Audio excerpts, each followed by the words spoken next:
the good news is we've said so many things repeatedly, we can just say we said it repeatedly. We don't have to remember if we did. You're listening to the Help Me with HIPAA podcast, where HIPAA and humor collide to make learning fun. Your delightful hosts are Donna Grindle and David Sims.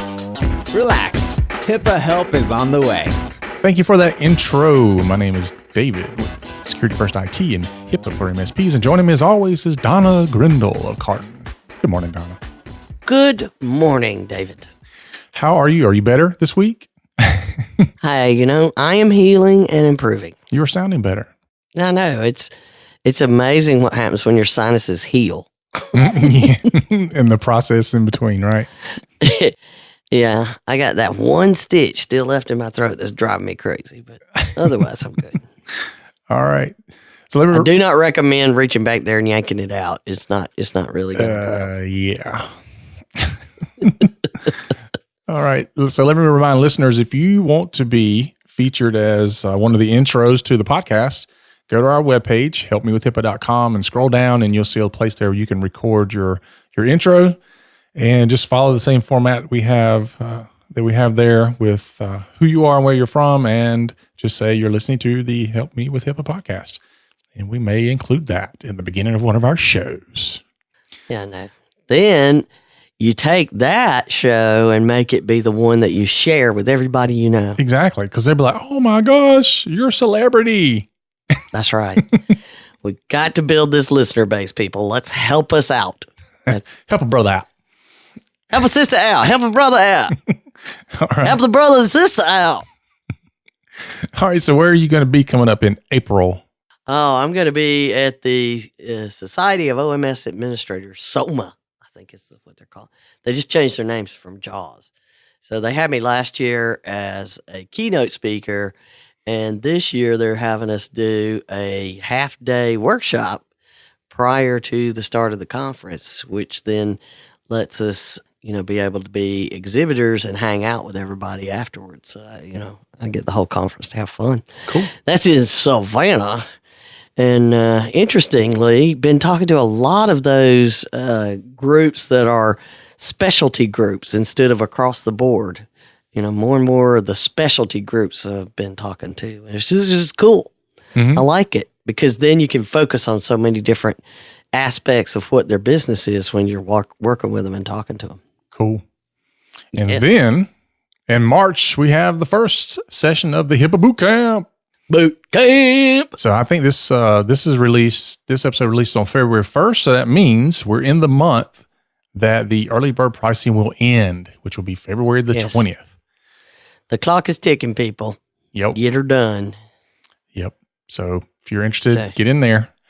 Get those tickets. And if you're an alumni, you're a friend of Help Me with HIPAA, you give us a call. We got some special stuff out there for those folks so that alumni can participate in the 3-day event if they choose. Mm-hmm. We have had some folks ask about it. So we'd love to see you guys again, and we've got a special way that you could address it without having to go through all 3 days, mm-hmm. unless you just want to, which we would still let you do. So let us know if you got any questions. Most of them hopefully should be answered at thehipabootcamp.com. Absolutely. And as a matter of fact, speaking of the HIPAA Boot Camp, the last time we had one, we talked about this new thing called Section 405D that is going to be part of the Cybersecurity Act of 2015. So we're going to dive into that today.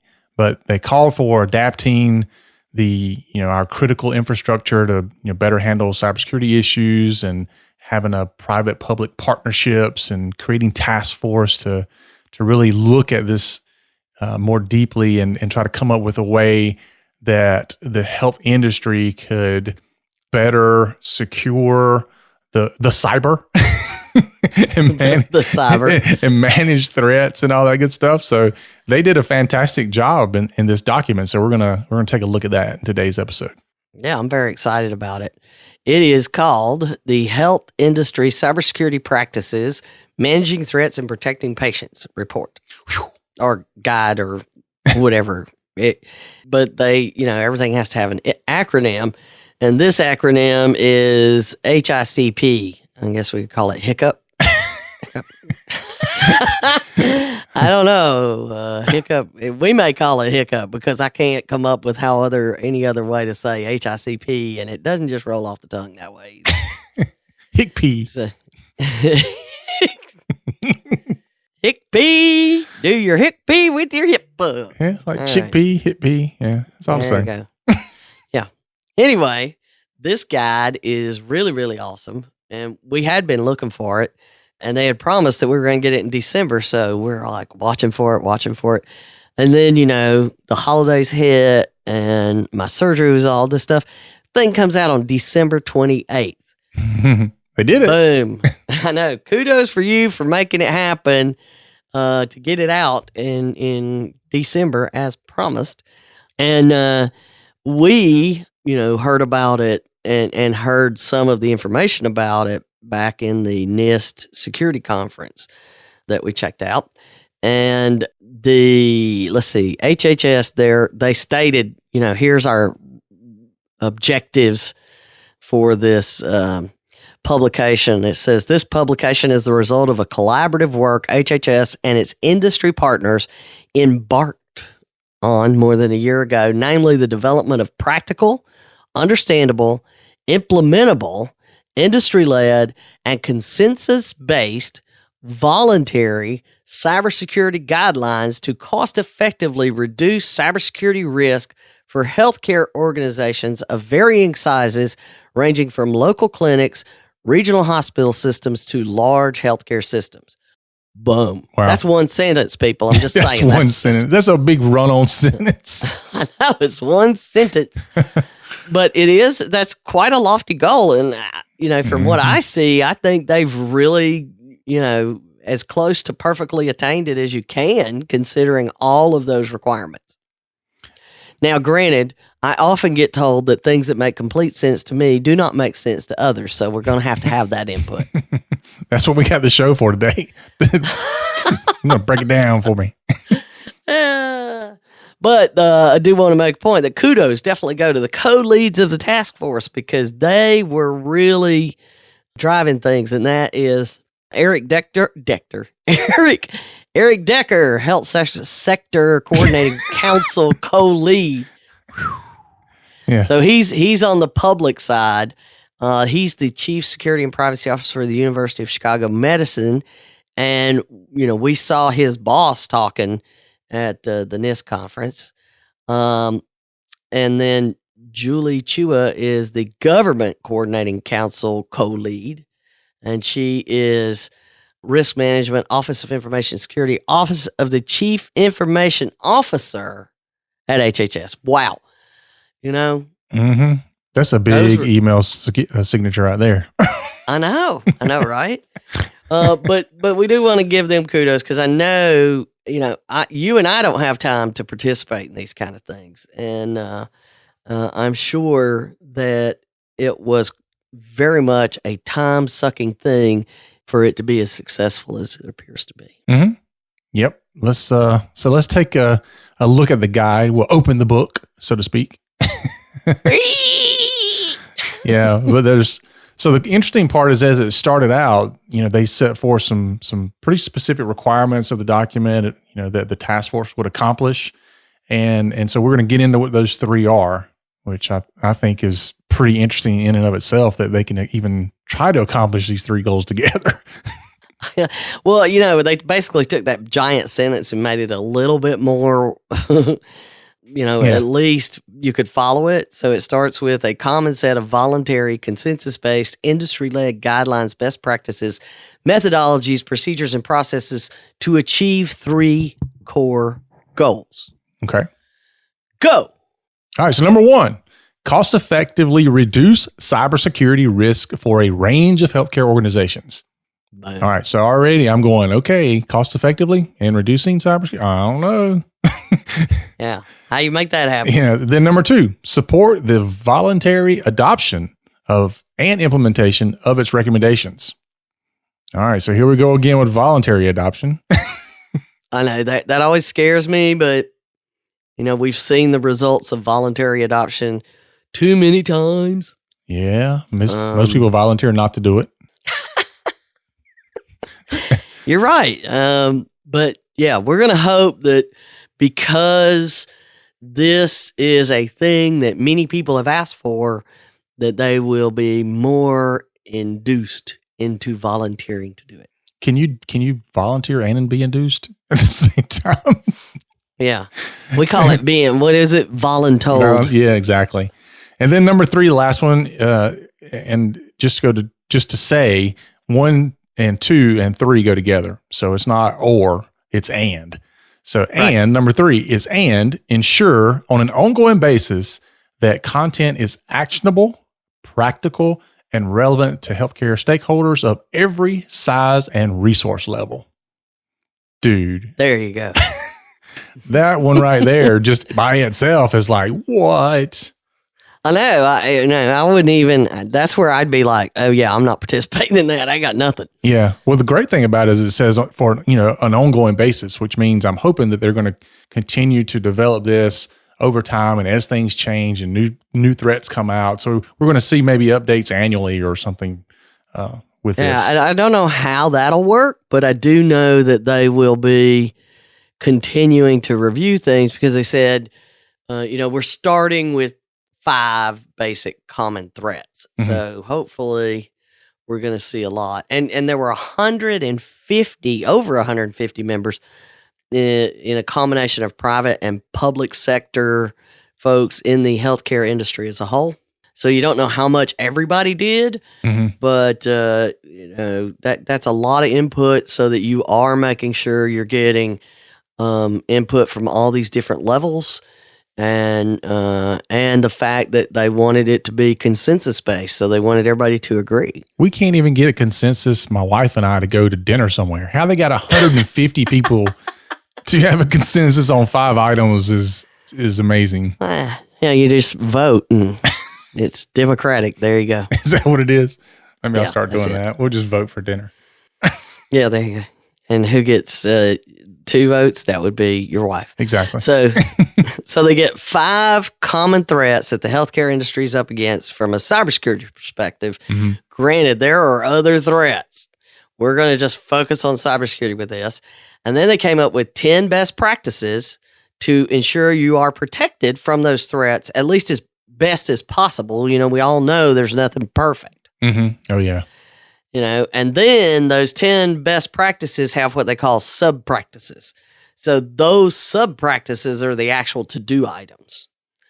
And the best practices are the projects. So don't think there's 10 things to do and you're done. Just don't. So I did like how they had, well, here's the threat and here's the potential impact. So basically, here's what we're worried about. So the first threat is email phishing attack. And what they're worried about is that that's delivering malware or capturing credentials, and both of those further compromise the organization. Mm-hmm. That's pretty straightforward, wouldn't you say? Yeah. I mean, they break it down where you can understand it. Yeah. So, this is how they deliver malware and steal credentials, and either way, you could compromise the entire organization. That's why we worry about email phishing. Mm-hmm. Ransomware attacks. Still a thing. Still a thing. And actually, there has been a big uptick just in the just since like the second week of January. And there's several new ones out there and modified ones. But the potential impact, assets locked and held for monetary ransom, extortion, Mm-hmm.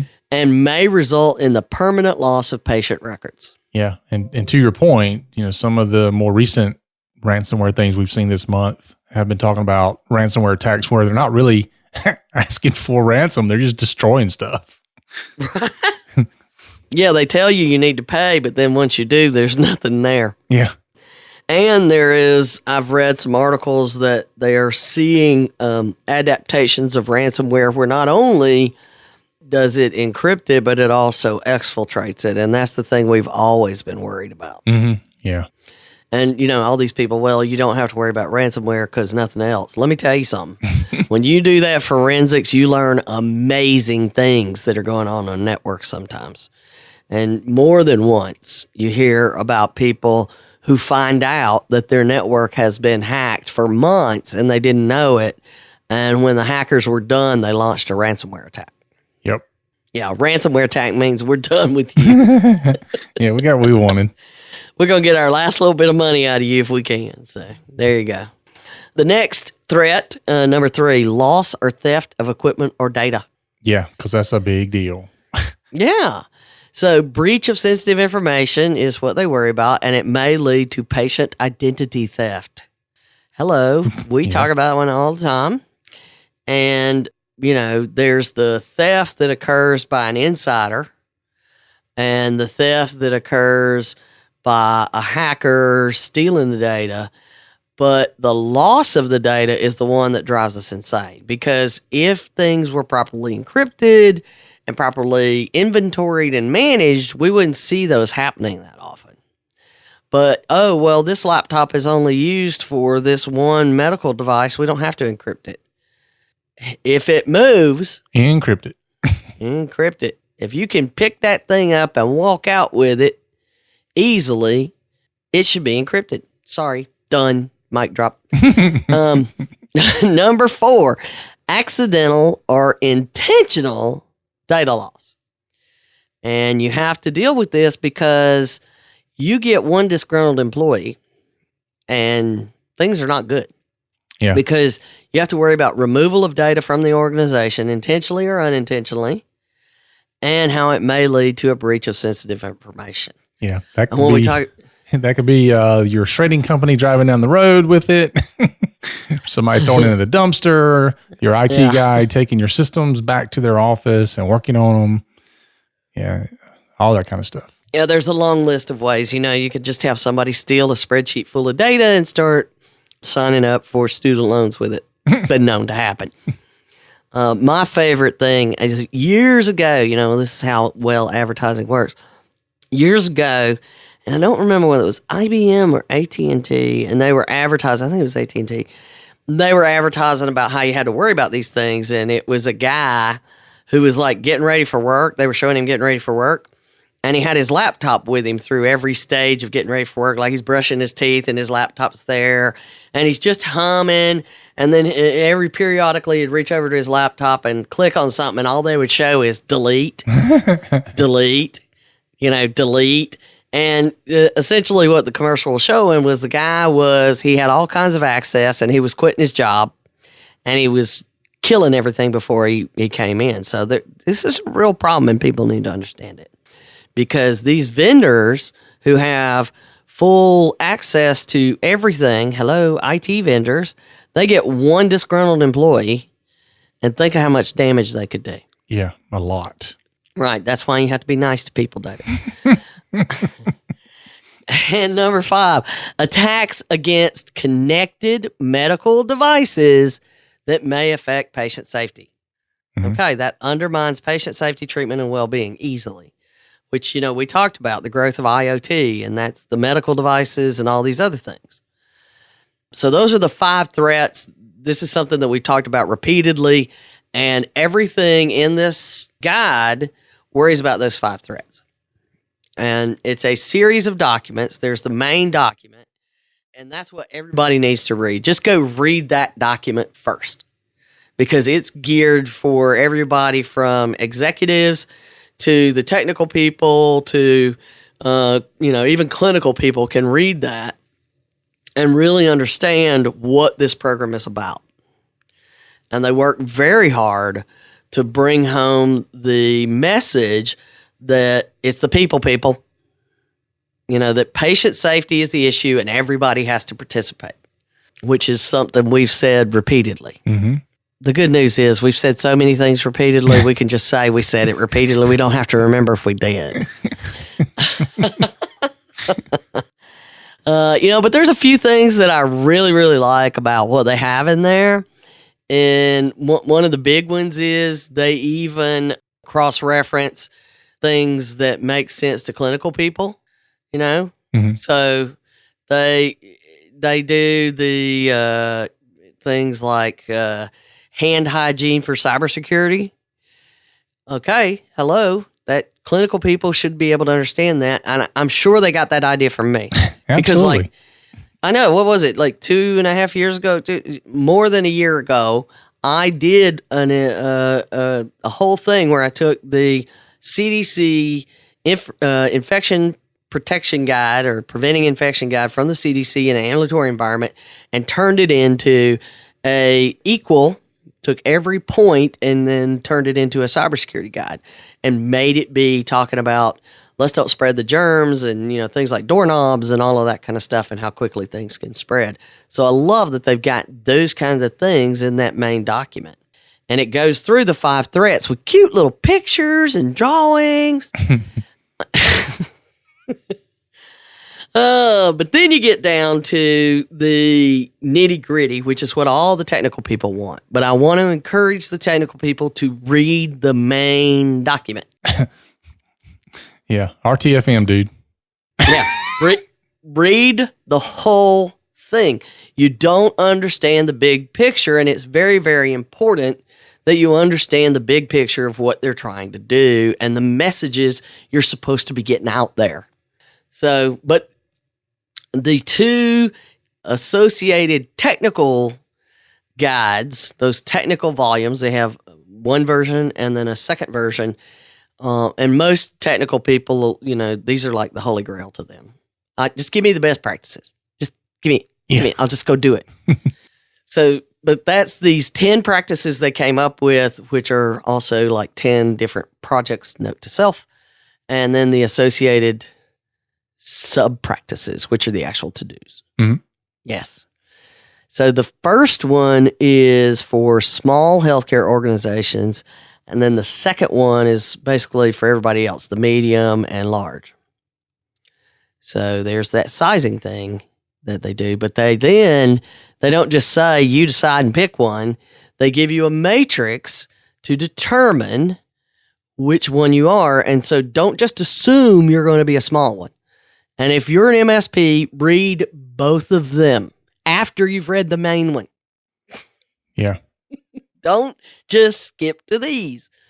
So, as you mentioned on that cross-reference guide, it was pretty interesting. The decision chart on the small, medium, and large. Mm-hmm. What did you find interesting? Well, just that that they spell it out as far as what actually makes up a small, medium, or large. And of course, we've had clients come up to us and we only have 6 or 7 providers, so we're small. Yeah, that's not the case, is it? No, it is not the case. Not necessarily. So, most people just look and say, well, this is the number of providers, so therefore that's all you need to know. And we always say, no, it's the size and complexity. Mm-hmm. And they look at things, so they have the health information exchange partners. How many different partners are you shooting information to? Right. So a small one has 1 or 2. Mm-hmm. A medium has several, and large has a significant number. More than several. More than several. Then they look at your IT capability, and a small has, even break fix and project by project basis outsource IT if they do anything at all. Mm-hmm. Medium has dedicated IT sources on staff, or they have no or limited dedicated security resources on staff. So they're outsourcing things. Yeah. Interesting, though, they separated IT and security. Yeah. Yeah. I thought that was very interesting. Yeah, because you got 2 different things. Yeah. Which is the way we actually present in our business when we're talking to a prospect or a client, really, but especially when we do a prospect, we actually have those separate. So a client has to make a decision about what type of IT services they want first, and then they have to make a choice of what type of security services they want. They're not the same. Yeah, it's brilliant. I love it. Just because you understand IT doesn't mean you understand the security. Mm-hmm. And a lot of people make that assumption, including the IT people. Yeah. And it's not exactly the same. Now, there's many that do, like me and David, but But that doesn't mean everybody does. So it is very important. Yeah. And then, of course, the large ones, they have dedicated people, and they have a CISO and a CIO and all these different things. EIO. And then you look at cybersecurity investment. Yeah. Is there such a thing? There needs to be. It needs to be. We've been preaching for years that technology needs to be a budget line item, period. But a lot of people still don't do that. So now you need not just technology, but you need cybersecurity investments on top of that. And if you don't have those line items in your budget, you're really somewhere you're going to get screwed. Yeah. You know.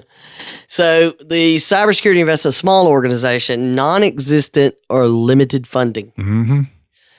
We can't afford any of this stuff, David. Then you have the medium one, funding allocated for specific initiatives, potentially limited future funding allocations, and cybersecurity and IT budgets are blended. Yeah. And that's What'd I just say? Technology and a cybersecurity one. yeah. So then they put them together there. Yes, they're blended.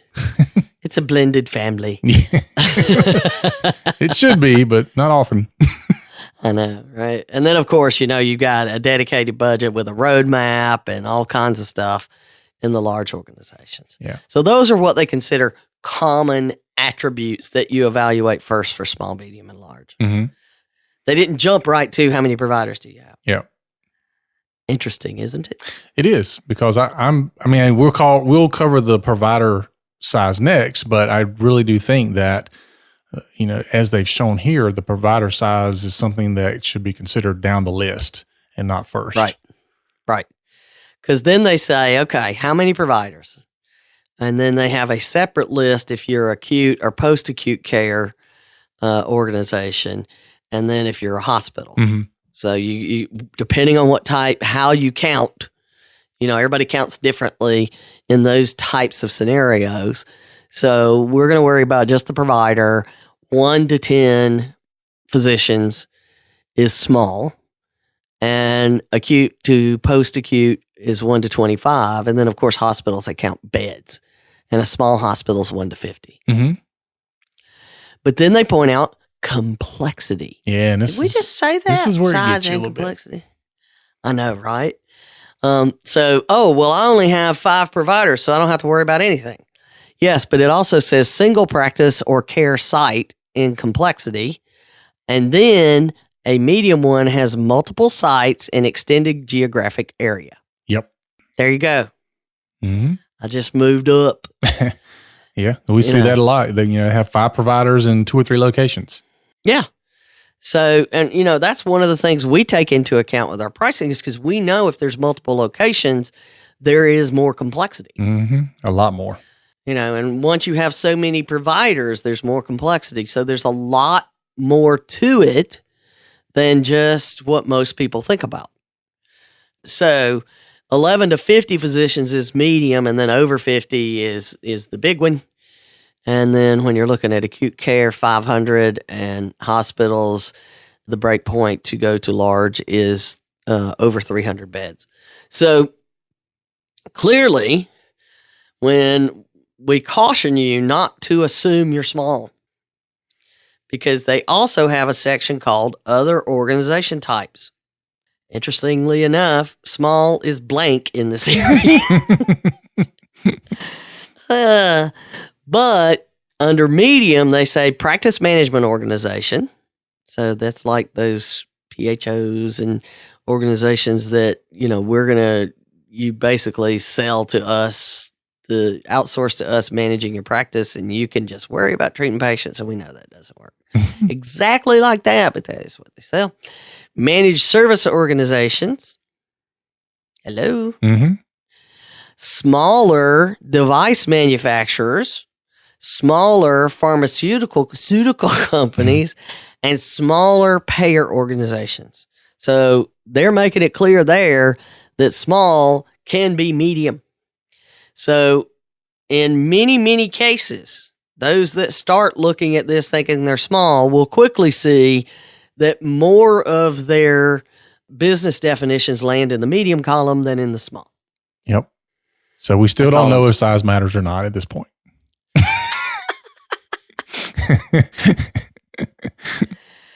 Okay, so moving along, check out the volumes. Look at the small one. If you're an MSP, you need to read all of them. We already talked about that. You're an IT provider. You need to understand the full realm before you make any proposals to your clients and point to this document. You need to understand, where everything lands, but do what's reasonable and appropriate, please. Don't come in and, quote everything that's at the high end of the medium for every organization. And since we're saying reasonable and appropriate, David, what is it very, very important for us to point out? It is important to understand that following these guides does not mean you are HIPAA compliant. Mm-hmm. That is correct, because they are not the same. No. In fact, David found something really interesting in the appendix list of the acronyms. So, here I am worried about all the details. David's reading the appendix acronyms list. I just want to point that out. But he did find something interesting that he needs to make sure we cover as another point when it comes to HIPAA compliance. Absolutely. So, in being the absolutely detail-oriented person I am, as I'm looking through and I get to page 34 of 36, I'm looking at the acronyms. I don't know why this jumped out at me, but it says the acronym is PHI, and the definition is personal health information. And I immediately busted out laughing. I was like, who did this? It is not personal health information. I have this argument with people all the time. Mm-hmm. It is protected health information, because not all personal health information is protected health information. So, yes. Yeah. Preach it, brother. I did. Can I get a witness? Yeah. It's definitely the case that we do have to have that argument from time to time, but we teach the fact that it's protected because we want you to think about it as people say, well, is that PHI? I want you to think protected the minute you use that term. Mm-hmm. Protected, not personal. So it is protected health information, and we have a link for any of you that would like to argue with David. Go ahead and check out that link before you try to argue with David. Yes, because you will be wrong. You can try to argue with me. I will not engage, but David will take it. So we'll have to reach out to the creators and say, yes. Can you change that? Because please, yeah, we just don't need to fuss about this anymore. It's protected. Yeah, we have enough problems. Which our next episode, David's already titled. What was that? Never mind. Yeah, that's the argument I've been having online. Yeah. Essentially, with a more flair, we're going to talk about stupid stuff people say about HIPAA. At least that's David's term, but he kind of used some. We could probably do a series on that. Yeah, I know, right? We nicely have called it HIPAA myths before, but we're going to talk about it as stupid stuff. So also with the 2 volumes of technical details, the technical details, they also have a volume of resources and templates. Mm-hmm. And this is great. I love that guide as far as how it gathers information from all over the place that's helpful, that's freely available. And, I've kind of kept my own little list of those things, quick reference. I'm just going to use that from now on. Mm-hmm. Because it links to all these things that I've always, known that's out there, but sometimes I forget about them because I'm not looking at the list. But it's got some great stuff in there and some templates on policies and procedures kind of stuff. And, and no, this would not be your security policies and procedures and you are done. Again, this will not handle all of HIPAA compliance. And you don't just hand out these. You want to make sure they actually go with what your policies and procedures you are actually doing include. And then finally, they mention that they have Cybersecurity Practices Assessments Toolkit, known as Appendix E1. And they said it would be available soon, but you could email and get an advanced copy, which I did do. They were very nice and provided it fairly quickly. And it's a spreadsheet. It's not quite ready because I think they're still, trying to clear up things like PHI in them. I got to go look. But basically, it's a shortcut version of all the tech volumes. So it says, determine your size, do this, do this, do this. And it's all in a spreadsheet for checking it off. Because so many people work from spreadsheets. We work from project management tools, not just spreadsheets anymore. So we would convert that to most of our tools, but it's handy to use that if you're working with a group and it's a lot of disparate people. And it's also handy to be able to use that to send over to somebody and say, how many of these things do you do? My vendor. Yeah. But again, I really encourage you to read the guides and not just get this thing and start working. It is very important to understand the big picture and not the details and nothing else. And another thing I'm a big fan about is it all cross-references to the NIST cybersecurity framework, which made me just cheer with excitement. It's one of those moments where I'm a nerd because I get excited about that kind of stuff. I know, it's wrong. Yeah. Hey, but you do the same thing. I know you do. So you pick the guide, and that's the thing that tech people need. Or these, those that can do geek speak, then you use those guides. Now, it is very important to note that if you're a large organization, you're supposed to do everything in the medium and the large. And if you're a medium, I think they replace what the small would be with the medium higher level. So it's like the higher level. Mm-hmm. And so I thought it was important that we compare what these sub-practices are, how they kind of look between the different sizes. And so on the email protection systems is one of the practices. You should have email protection systems, number one. Mm-hmm. Then the sub-practices for a small group include a guide on email system configuration, what kind of education you need to do, and phishing simulation. Right. Which... phishing tests. We know that. Yep. All of those are pretty much included in what the medium enterprises need to do, which is you have basic email protection controls. There's a little bit more than the email system configuration. Mm-hmm. Multi-factor authentication for remote access. So we don't need to talk about that again. We talked about that in the last episode. Email encryption. And workforce education. Mm-hmm. So there was education. So education. Just a fancy word for training.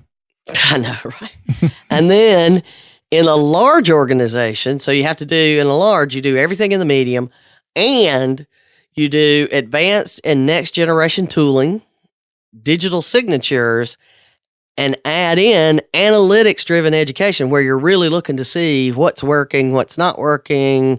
How can we change things up? Where do we need help? Yeah. So you can see how it gets, bigger and bigger as you go. So know that that's one of the big reasons you should read the entire document. That's all I'm saying. Okay, so here are the 10 practices. You do them, David. All righty. So we talked about number one being the email protection systems. And number 2 on the list is endpoint protection systems. So that's, protecting the computers and the servers and, everything that's an endpoint of where you're doing work from. Could be also mobile devices and things like that. Number 3, access management. Number 4, data protection and loss prevention. Number 5, asset management. Number 6, network management. Number 7, vulnerability management. Number 8, incident response. Number 9, medical device security. And number 10, you knew we weren't going to leave it out, cybersecurity policies. I know, right? Those all sound familiar, don't they? I know. It's almost starting to sound like HIPAA. Yeah, it's kind of like the healthcare half sys 20. Yeah, it really is. Yeah. So we've included in on the website in the blog article, it'll have the sub practices so that you could really see all the different sub practices for each of the size organizations for those 10. So you can see that the 10 have, their own, let's see, 3, 4, 5, 6, 7, 8. I can't even count it. Never mind. There's a lot, even for the small organization. And then when you get to the medium organization, things are, they continue to grow as you would expect. Right. Yes. So, check all of those out. I am really interested in, getting input from anybody who wants to share it about the incident response and any of the other things that you see on there and you notice as you're going through these things. Certainly send us some info or post about it, whatever you want to do. And then here's the part that my propeller really got spinning on. The guides include suggested metrics to measure the effectiveness. Oh. Because that's a bonus for people like me. We've talked repeatedly. When I ask for documentation, I'm not saying I don't think you're doing your job. I'm saying I think you're doing your job and I want to be able to prove it. Yeah. I don't care what you do unless you can show me what you do. That's right. If it's not documented, it didn't happen. That's right. So you can be doing this for 5 years and if you can't prove it, I might as well just, keep moving because you can't share me anything. You can't share me anything. So just as an example, I pulled one of the, just grabbed one of the metrics that they list. And for each of the 10 practices, they have metrics on almost everything. And this was one on endpoint security practices. So you ready? And I would love to see this on a report, people. That's all I'm saying. Percentage of endpoints that meet all patch management requirements each month, not once a year, once a quarter, each month. The first goal is to achieve a high percentage of success. Secondary goals are to ensure that there are practices to patch endpoints for third-party and OS-level application vulnerabilities and to be able to determine the effectiveness of those patches. Without the metric, there might not be checks and balances in place to ensure satisfactory compliance with expectations. But I have Windows updates turned on automatically. This is why we can't be in the same city when we record, because you'd hear me smacking.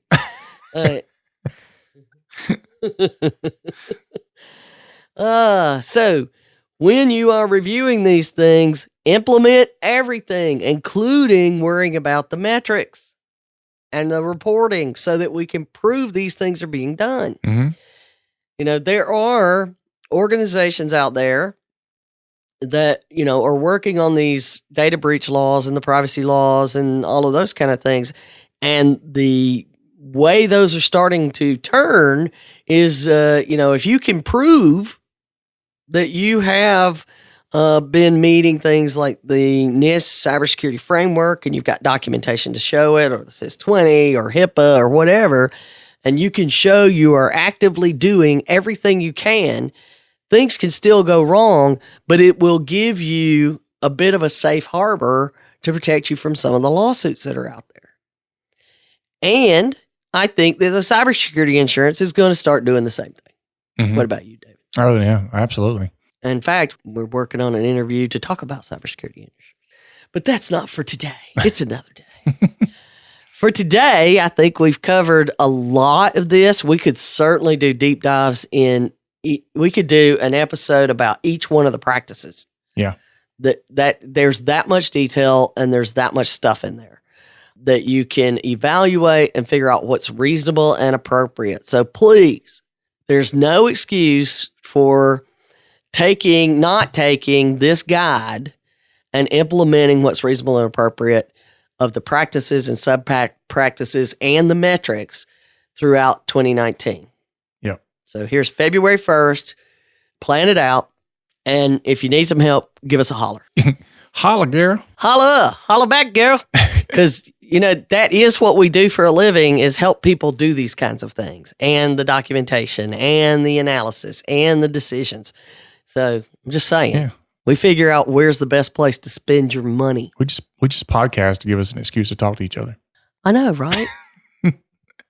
But it is a good guide in that we always hear people talking about, well, HIPAA's all this, gray area, moving target. We don't know what to do, how to do it. It's kind of best practices. There's all types of excuses.